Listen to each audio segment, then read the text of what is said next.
Bonjour à tous. Aujourd'hui, nous allons parler de la digestion, donc du système digestif, comment il s'organise et comment l'hypochloridrie, donc le manque d'acidité dans l'estomac, peut être la genèse de nombreuses pathologies.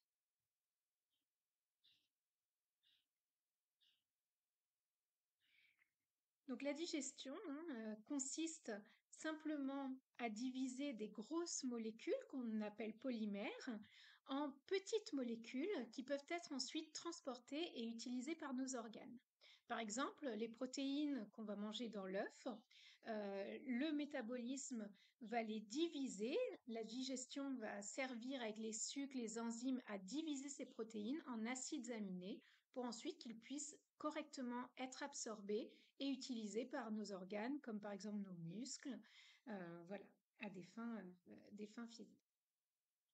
Donc la digestion, en fait, c'est comme un voyage, hein, c'est comme un voyage qui part de la bouche, mais qui commence avant tout par des sensations. Avant même de mettre une fourchette dans la bouche, rien que l'odeur, la vision, va transmettre un message au système nerveux entérique qui va par exemple déclencher la production de la salive, qui elle-même va être composée d'enzymes et sera d'attaque pour décomposer les amidons. Donc les amidons, c'est les sucres que l'on va manger, par exemple dans un fruit, dans une frite, voilà. Et donc, notre train digestif, ensuite, va commencer par la bouche, avec la salive composée d'enzymes et de mucus, mais surtout avec nos dents, qui vont permettre la mastication et qui seront le principal broyeur de ces grosses molécules. Le bol alimentaire va ensuite descendre par l'œsophage dans l'estomac et il va passer pour entrer dans l'estomac par un sphincter, c'est comme une porte qu'on appelle le sphincter cardiaque. Et dans l'estomac, on aura principalement la digestion des protéines.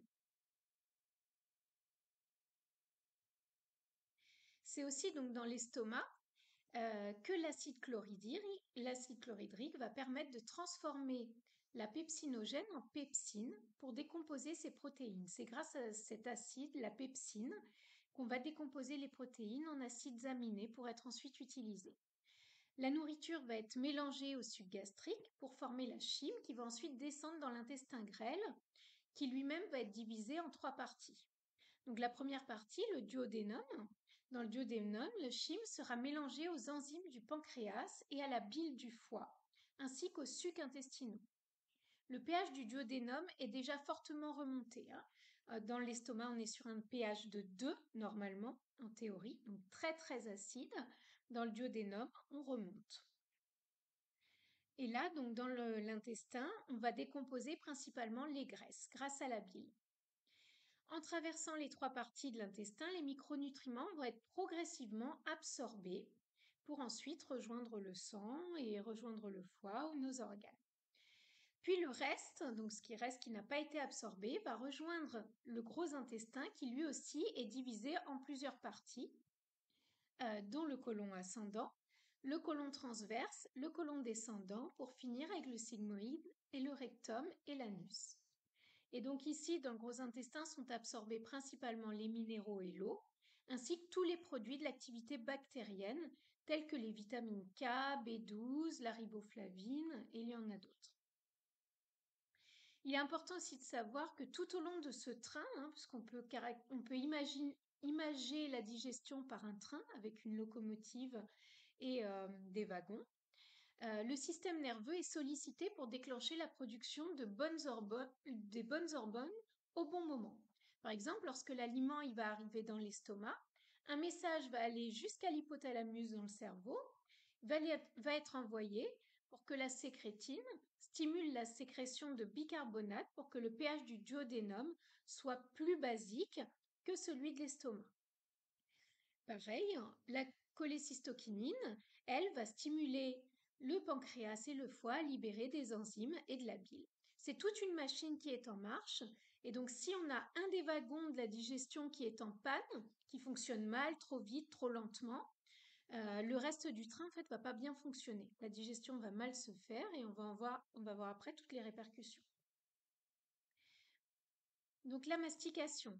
Elle fait partie de la digestion qu'on appelle mécanique. La digestion chimique, c'est plus l'action des enzymes, par exemple, et des sucs.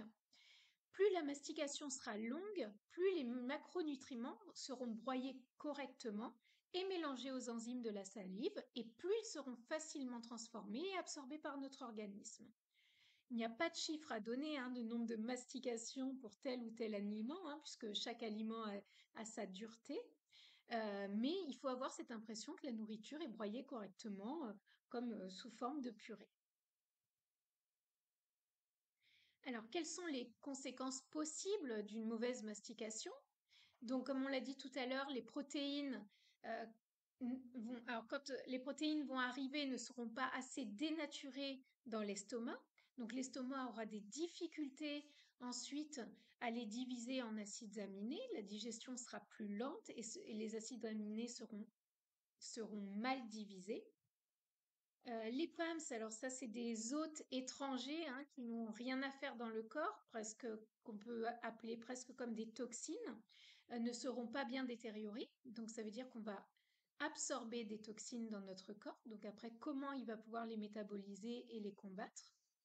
La cellulose, donc la cellulose, c'est une enveloppe qui recouvre les végétaux. Par exemple, on en a la cellulose autour des lentilles, autour des graines, mais aussi autour de plein de cellules des végétaux que l'on mange quotidiennement. Elle va être intacte. Et cette cellulose, elle est très difficile à digérer si on n'a pas pratiqué assez de mastication au démarrage. Et donc, comme les macronutriments ne seront pas assez broyés, ils auront des difficultés à devenir micronutriments et ils seront moins biodisponibles, donc l'organisme va moins bien les assimiler et on peut être victime de carences nutritionnelles. Donc voilà, ces quatre faits-là vont impliquer donc une mauvaise digestion des protéines. On peut avoir aussi un excès de glucides dans l'intestin et tout ça va former une dysbiose. Donc une dysbiose, c'est un déséquilibre entre la flore pathogène et la flore bénéfique au gros intestin. Ce qui va former donc des ballonnements, puisque ça va former des rejets de gaz en fait, comme du méthane, de l'hydrogène, des reflux avec des remontées acides qui ensuite vont sensibiliser l'intestin. Donc on va avoir des hypersensibilités alimentaires, une mauvaise absorption des nutriments et donc, comme je l'ai dit précédemment, des déficits en nutriments. Donc on va parler un petit peu plus amplement de l'acide chlorhydrique. Donc c'est l'acide qui se trouve dans l'estomac. Il permet au pH de notre estomac d'être à 2, donc d'être très bas afin de pouvoir dénaturer les macromolécules. Donc ce qui se passe, c'est que si on manque... Alors, non, je ne vais pas commencer par là. L'épithélium donc de l'estomac, pour supporter cet acide qui est très très fort, il est fait pour ça. Il est construit pour supporter cet acide. Il y a un mucus aussi qui le protège et qui l'aide à éviter les gastrites, à éviter toute inflammation et à supporter cet acide qui soit bénéfique pour la digestion des macronutriments. Mais l'œsophage, lui, donc qui est au-dessus de l'estomac, il a un épithélium qui n'est pas du tout préparé pour avoir une agression chimique. Euh, Quand les aliments passent, le pH est plutôt entre 6 et 8, 9, mais il est très rarement en dessous. Et donc par manque de mastication, par un excès de gaz, de ballonnement, etc., par une hypochloridrie, donc un manque d'acide chlorhydrique dans l'estomac, l'acidité va remonter dans l'œsophage et chroniquement, donc si c'est sur du long terme, l'agression va créer une métaplasie. Une métaplasie, c'est lorsque le tissu de l'œsophage, il va se forger, donc il va se renforcer, il va faire des plaques pour ressembler à celui de l'estomac et donner ce qu'on appelle la maladie de Barrett, qui ensuite pourra très rapidement se transformer en cancer de l'œsophage, comme on peut voir sur l'image. Et tout ça a commencé à l'origine par une mauvaise mastication. Donc c'est dire combien le temps de mastication, le temps qu'on prend pour manger, pour savourer un aliment, est très important pour ensuite tout le train digestif et peut amener jusqu'à des situations pathologiques comme le cancer. Donc l'acide chlorhydrique, il est produit par les cellules pariétales de l'estomac, donc qui sont dans le tissu de l'estomac. Quelle fonction il a? Une première fonction bactéricide du bol alimentaire. Donc, quand on avale des bactéries, elles ne supportent pas forcément un pH à 2, donc elles vont être détruites, ce qui peut nous enlever pas mal de maladies, de pathologies. Elle va permettre la digestion des protéines, comme on l'a dit, et donc la biodisponibilité des acides aminés. Elle stimule les entéropeptidases, hein, donc ça on en parlera sûrement dans une autre vidéo, mais qui permet de transformer le trypsinogène en trypsine. Elle stimule la libération de la sécrétine dans l'intestin. Elle maintient donc le pH correct, hein, c'est la base, un pH à 2. Elle active aussi la lipase gastrique qui permet l'ouverture du pylore et qui permet la digestion après future des lipides. Et elle a une fonction aussi vésiculaire. En cas d'hypochloridrie, donc quand on manque réellement d'acidité dans l'estomac, alors comment elle peut être déclenchée cette hypochloridrie? Par une prise d'inhibiteurs de pompe à protons, donc c'est ce qu'on appelle les IPP, on en parle beaucoup, comme l'oméprazole, les oméprazoles, le Mopril, etc. Eux, ils inactivent en fait cet acide chlorhydrique de manière à faire remonter le pH dans l'estomac. Mais en fait, c'est pas bon du tout parce que du coup, on facilite l'augmentation du passage des éléments pathogènes, on augmente les risques d'infection, on augmente les risques de pullulation de l'intestin grêle de mauvaises bactéries qui n'ont rien à faire là. Dans l'intestin grêle, il ne doit pas y avoir de mauvaises bactéries. On déclenche après ce qu'on peut appeler le SIBO. On alcalinise le tube digestif de manière trop importante. On altère la digestion des protéines, donc après difficulté de se transformer en acides aminés et de métaboliser. On constate des dysbioses de putréfaction dans le côlon. Donc pareil, c'est un déséquilibre entre les bonnes bactéries et les mauvaises bactéries, avec un excès de gaz. Euh, et on constate aussi des déficits en B12, en vitamine B12, puisque la vitamine B12 s'absorbe dans le côlon. Et si elle est mal absorbée, la vitamine B12 est responsable de beaucoup d'actions biochimiques dans notre corps, par exemple la détoxification, les neurotransmetteurs. En cas de déficit, on peut avoir des problèmes de sommeil, des problèmes psychiques, des problèmes métaboliques. Donc la vitamine B12 est très importante pour le corps. On peut avoir en cas d'hypochloridrie une augmentation de la perméabilité intestinale.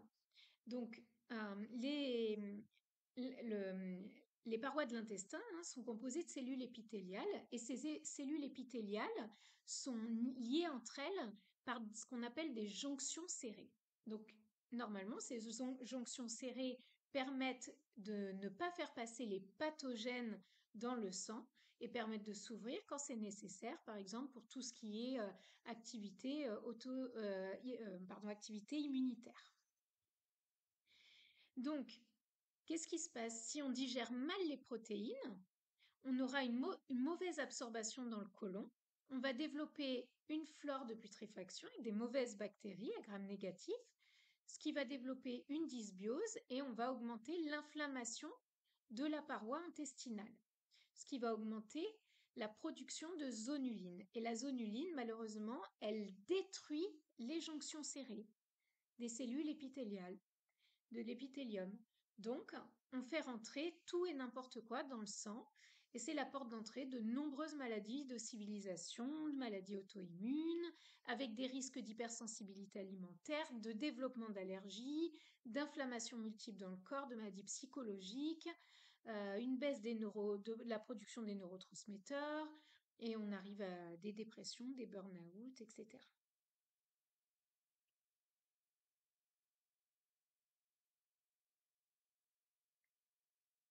Et donc, une énième conséquence de l'hypochloridrie dans l'estomac, c'est l'anémie ferritive. C'est-à-dire que le fer, euh, donc le fer, il est ferrique à la base quand on l'absorbe, et il devient fer ferreux dans l'estomac en présence d'acide ascorbique, qu'on trouve dans la vitamine C.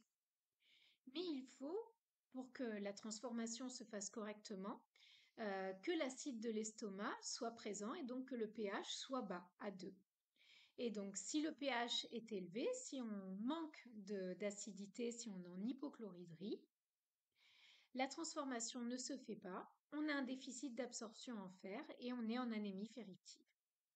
Donc, quand une personne prend des IPP, le fer ferrique ne devient pas ferreux et donc il n'y a pas d'absorption. C'est une des causes de l'anémie, c'est pas la seule évidemment.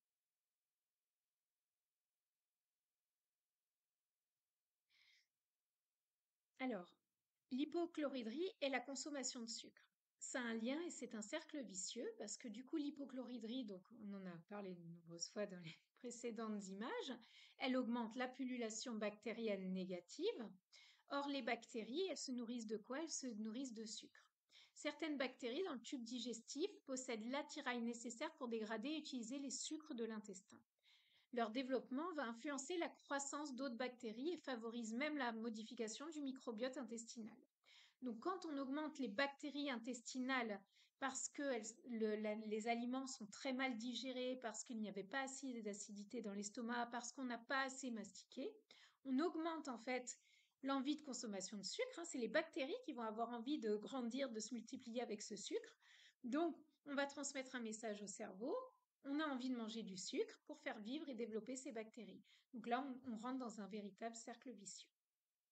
Voilà, donc la prise en charge de l'hypochloridrie est importante et tout commence par une bonne mastication. Merci pour votre écoute. Au revoir.